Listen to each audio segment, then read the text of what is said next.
وعلى آله وصحبه أجمعين. رب اشرح لي صدري ويسر لي أمري واحلل عقدة من لساني يفقهوا قولي. سبحانك لا علم لنا إلا ما علمتنا إنك أنت العليم الحكيم. أما بعد، حبايبنا الكرام, para zuriat Nabi Sallallahu Alaihi Wasallam yang sama-sama kita cintai, kita muliakan, yang adanya di antara kita merupakan sebuah rahmat bagi umat Nabi Muhammad Sallallahu Alaihi Wasallam yang tidak dapat saya sebutkan satu persatu tanpa mengurangi rasa hormat serta cinta kami kepada mereka semua. Para alim ulama, para khalifah, penyambung lidah dari baginda Rasul Muhammad Sallallahu Alaihi Wasallam yang sama-sama kita taati, kita dengarkan nasihat serta wasiatnya, dan sama-sama kita doakan semoga mereka panjang umurnya, sehat walafiat, terus bersemangat berjuang untuk meraih rindu serta cinta baginda Rasul Muhammad Sallallahu Alaihi Wasallam. Para hadirin hadirat yang dimuliakan oleh Allah, umat Nabi kita Muhammad Sallallahu Alaihi Wasallam. Alhamdulillah, pada siang hari menjelang pada siang hari ini kita bersama berkumpul di tempat yang mulia.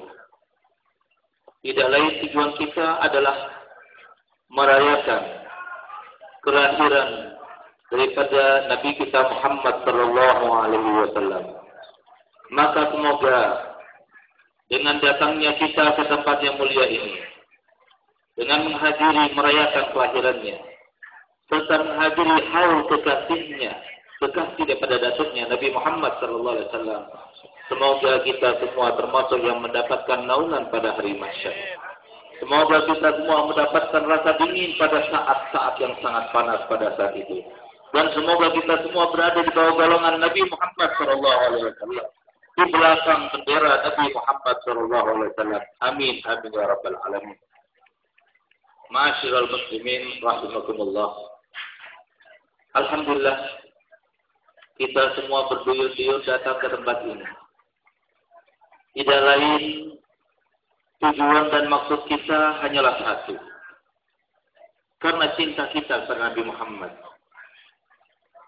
Karena rasa bangga kita kepada Nabi Muhammad. Karena harapan kita untuk mendapatkan syafaat Nabi Muhammad Sallallahu Alaihi Wasallam. Kadang-kadang kita ini merasa malu kalau seumpama kita ini hanya 1 minggu sekali membaca maulid Nabi, atau hanya bahkan 1 bulan. Ada pula yang bahkan hanya 1 tahun kita hadir untuk merayakan maulid Nabi kita besar Muhammad Sallallahu Alaihi Wasallam. Padahal kembali para hadirin, adilkah kita, sebandingkah kita dengan apa yang telah dikorbankan oleh Nabi kita Muhammad Sallallahu Alaihi Wasallam untuk kita semua sebagai umatnya? Sehingga beliau coba pernah suatu waktu beliau berkata kepada para sahabat-sahabatnya, antum haddi min bainil umam wa ana haddukum min bainil anbiya. Kalian semua ini adalah kebanggaanku nanti di depan umat-umat yang lain. Kita dibanggakan, Masya Allah. Kita yang semacam ini sekarang ini dibanggakan. Kalau seperti habaib para ulama dibanggakan masih pantas. Tapi seperti kita dibanggakan oleh Nabi kita Muhammad SAW. Aku akan bangga kepada kalian di antara para umat-umat yang lain. Aku akan bangga kepada kalian. Sebagaimana kalian nanti akan bangga kepada Nabi kalian pada saat itu. Kenapa Nabi Muhammad mengucapkan yang semacam itu? Pada saat itu para sahabat-sahabat Nabi berkumpul di masjid. Kemudian mereka itu membicarakan tentang perihal para nabi-nabi sebelum Nabi Muhammad SAW. Dikatakan yang terbaik adalah Adam. Ada pula yang mengatakan yang terbaik adalah Nabi Allah Ibrahim. Ada pula yang mengatakan Nabi Musa. Ada pula yang mengatakan Nabi Allah Isa dengan dalil-dalil tersendiri.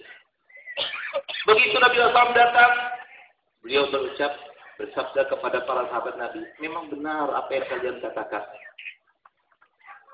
Nabi-nabi yang kalian sebutkan itu memang benar mempunyai karunia di sisi Allah. Tapi ketahuilah bahwasanya anak nabi kalian ini adalah sayyidul awwalin wal akhirin.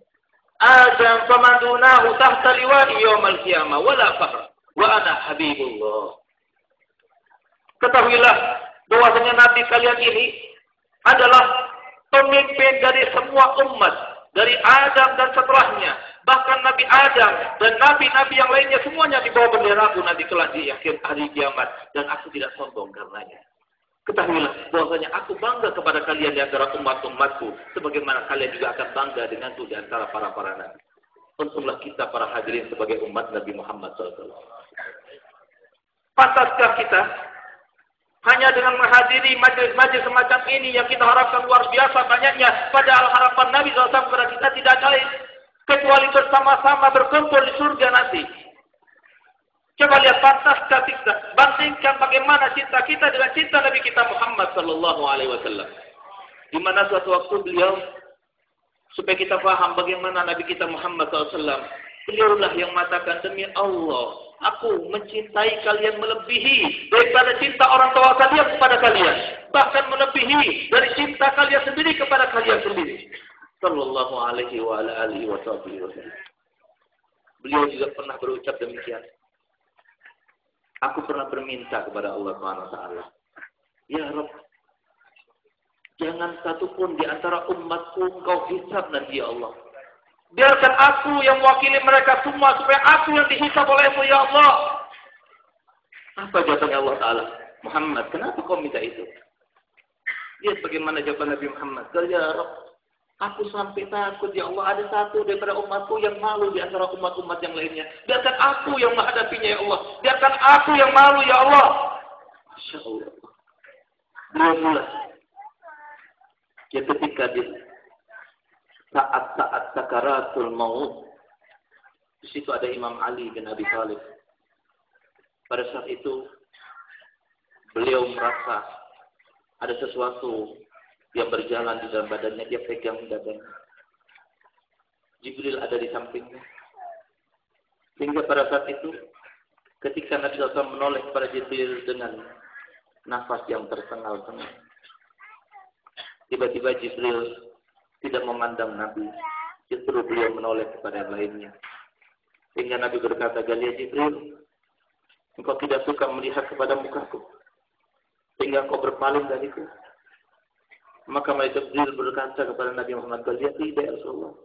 Demi Allah tidak ya Rasulullah. Tapi aku memalingkan wajahku karena aku tidak tega ya Rasul. Aku melihat seorang paling baiknya makhluk yang diciptakan dengan cahayanya Allah SWT dalam keadaan semacam ini. Pada saat itu lihat bagaimana ucapan Nabi Muhammad. Dalam keadaan nafasnya tersengal-sengal, dia berkata, Ya Rabb, Ya Rabb, jadikanlah semua sakaratul maut yang sakit seperti ini. Biarkan aku yang merasakannya. Jangan biarkan satu umatku merasakan sakaratul maut, biarkan aku merasakannya ya Allah. Cintanya Nabi Muhammad kepada kita luar biasa.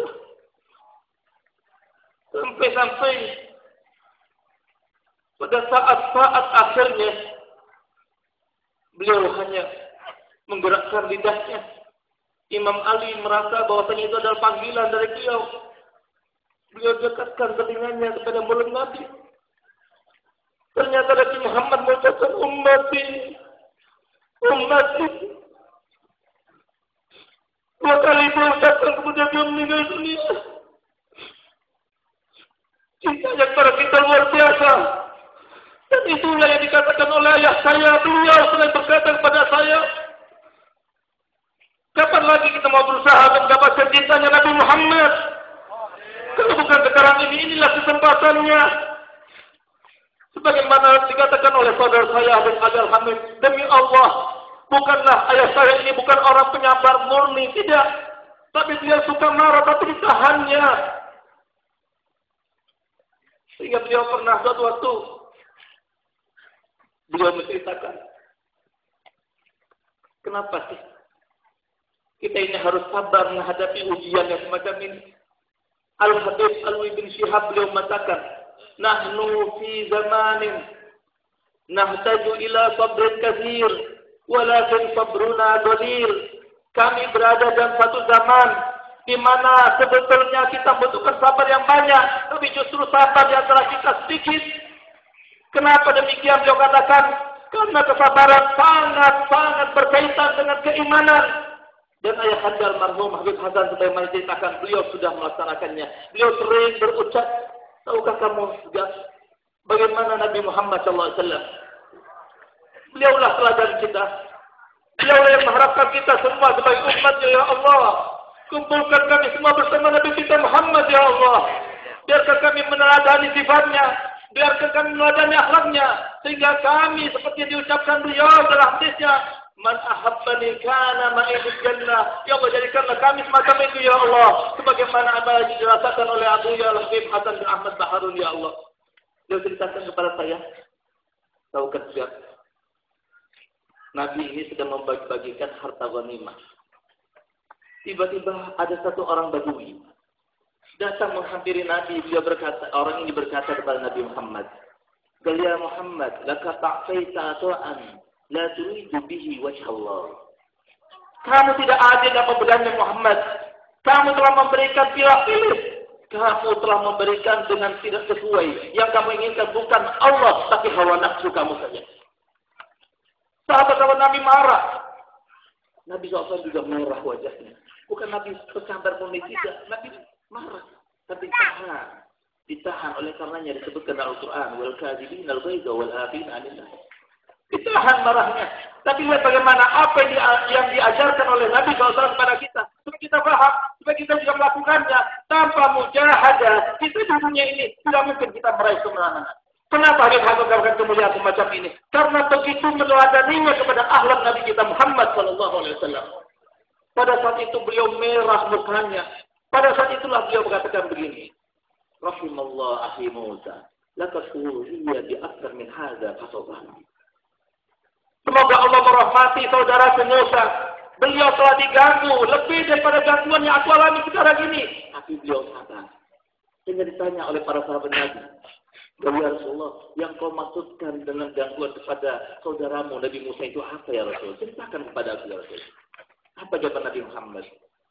Bani Israel itu suka mandi bersama-sama. Nabi Musa tidak mau melaksanakan mandi bersama-sama.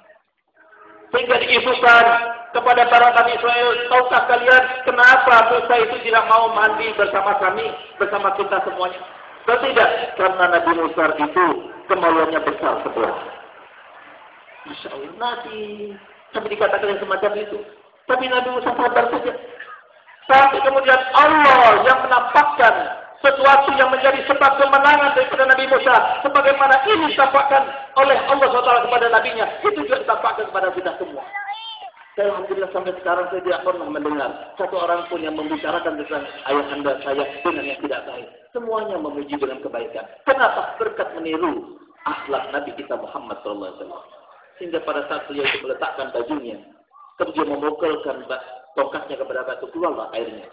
Pada saat itu, baju yang ada di atas batu itu tiba-tiba batunya menggelinding. Sehingga Nabi Musa mengejarnya. Ketika mengejarnya ada salah satu daripada umatnya yang melihat Nabi SAW, Nabi Musa, dan karena telanjang. Sehingga dia mengatakan, ketahuilah wahai Bani Israel, ternyata kemaluan Musa itu sempurna. Masya Allah. Yang semacam itu terjadi kepada Nabi Musa. Tapi beliau sabar. Sehingga kalau beliau sabar, kenapa aku tidak sabar?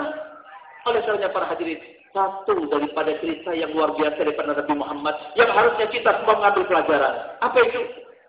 Beliau mempunyai seorang tetangga yang tidak baik, yang bernama As bin Wa'il, salah satu dedengkap Quraisy, di mana beliau itu setiap hari meletakkan kotoran manusia di depan pintu rumah beliau Shallallahu Alaihi Wasallam. Kotorannya manusia. Kadang-kadang bandingkan dengan apapun. Makanya oleh Allah Haddad mengatakan, apapun yang kau alami daripada segala macam musibah, bencana, kalau dibandingkan dengan musibah yang terjadi kepada Nabi Muhammad, tidak ada apa-apanya kita dengan Nabi Muhammad SAW. Tapi lihat bagaimana responnya Nabi Muhammad SAW. Beliau ambil kotoran, ditaruh di suatu tempat, kemudian dibawa ke tempat sampah sambil bergumam dengan kata-kata yang luar biasa. Beliau katakan, sebaik-baik tetangga yang aku punya. Sebaik-baik tetangga yang aku punya. Kata ulama, ini bukan majazah tidak, tapi ini hakikatnya. Dengan cara hakikat, sebaik-baik tetangga akhirnya. Kenapa? Dia dipandang oleh Nabi Muhammad SAW. Bukannya sudah gangguannya lagi. Bukannya orang yang melakukannya lagi. Tapi melihat kepada musabibnya. Allah Subhanahu wa Ta'ala. Tidak beliau katakan berkat tetangganya ini. Dia meletakkan kotoran manusia di depan pintu rumahnya. Maka beliau ambil dengan susah payah. Dengan rasa jijik yang luar biasa. Dia ambil semuanya. Kemudian dibuang di tempat sampah. Dengan sabar. Naik derajatnya. Naik derajatnya. Terus sampai dekat kepada Allah Subhanahu wa Ta'ala. Itulah maksud daripada kata-kata Nabi Muhammad SAW. Sebaik-baik tetangga yang memberikan kesempatan bagi saya. Untuk mendapatkan derajat di sisi Allah Subhanahu wa Ta'ala. Luar biasa para hadirin. Mereka itu perumpamaannya, kata Ibnu Hajar, sama seperti kalau seumpama ada satu orang yang sangat kita percayai, supaya kita ambil pelajaran. Jangan sampai kita pulang daripada bulan Maulid ini dengan tanpa hikmah. Jangan kita ambil hikmah. Tidak ada kesempatan lain lagi. Sekarang ini kesempatannya, sementara kita tidak tahu kapan akhirnya. Dan tidak ada satupun yang lebih memberatkan kita nanti di mizan kita kecuali akhlak yang baik, meniru akhlak Nabi kita Muhammad sallallahu alaihi wasallam. Ada satu orang yang maksud dia bermimpi Nabi misalnya, Habib Hussein Asy-Syafi'i misalnya, kita percaya kepada beliau, dia bermimpi Nabi Muhammad misalnya, beliau berkata kepada Hussein, coba ya Hussein, Habib Hussein, ambil itu botolnya aqua, lemparkan kepada wajahnya Habib Zain Harun misalnya. Kalau seumpama responnya itu diam, senyum, saya akan jadikan dia sebagai kekasih saya. Ternyata saya dengar cerita mimpinya Habib Hussein, saya sampaikan kepada saudara saya, Habib Zain. Kira-kira kalau seumpama sekarang Habib Hussein melemparkan aqua kepada wajahnya Habib Zain, kira-kira Habib Zain responnya bagaimana? Senyum, sabar, kenapa? Mengharapkan cinta dari Nabi Muhammad SAW. Begitulah yang terjadi para hadirin.